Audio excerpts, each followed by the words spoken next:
The adventurers awoke in the dim light of the lower floor of Starlit Haven, their rest uneasy after the chaos of the previous night. As they stepped outside, the morning revealed the full extent of the devastation wrought upon Everbrook. Smoke still hung in the air, heavy with the acrid scent of ash and destruction. All around them, townsfolk moved like ghosts, tending to the dead or sifting through rubble for anything salvageable. To the north, Thornfeld's general store was nothing more than a smouldering ruin. Thorn's tinkering workshop had fared no better, its delicate wares lost to fire and rubble. The Mountain's Edge smithy, Bran Calder's pride and livelihood, was completely destroyed, its once sturdy forge now a pile of blackened debris. Even Eldridge Corwin's house, the grandest in Everbrook, had been reduced to a smoking husk, flames still licking at its crumbled walls. The adventurers moved through the ruins with heavy hearts, witnessing the profound loss around them. Their first stop was Duragar Winterborn's stables, one of the few structures left standing. Duragar, somber but steadfast, offered them his finest horses. Frostwind, a white mare with calm eyes, Blaze, a fiery chestnut stallion, and Thunderstrike, a strong black warhorse. The adventurers paid him generously, a small gesture of hope in a town robbed of so much. Next, they made their way to the Urba Sanativa, Rowan Talmore's healing sanctuary. Inside, they purchased poultices and healing supplies for the journey ahead. Rowan worked with quiet efficiency, her own grief hidden behind the steady rhythm of her work.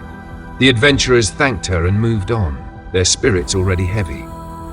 The apothecary was their next destination, but what they found there froze them in their tracks.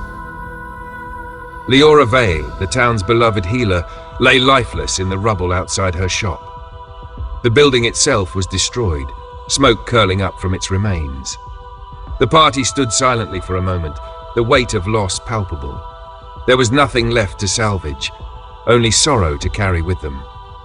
Determined to fulfill their mission, they turned north toward the path to Blackreach Cavern. Passing Eldridge Corwin's ruined home, they noticed movement amidst the smouldering wreckage. With effort, they lifted beams and debris, uncovering Eldridge himself, barely alive. His body was badly burned, his eyes blind to the destruction around him. The adventurers asked questions, suspicion lacing their voices, but Eldridge claimed ignorance, insisting he had been inside when the attack began and awoke to the house collapsing around him. Though his words seemed truthful, doubts lingered. They left him with a few hurried reassurances, knowing they could spare little time. As they continued their journey, the air around them changed. A shadow passed overhead, immense and silent. They looked skyward and saw it. A massive silver dragon, its wings spanning the heavens, circling high above the town. The air grew still as it hovered, its presence both awe-inspiring and otherworldly. Then, as if in answer to the town's silent prayers, rain began to fall.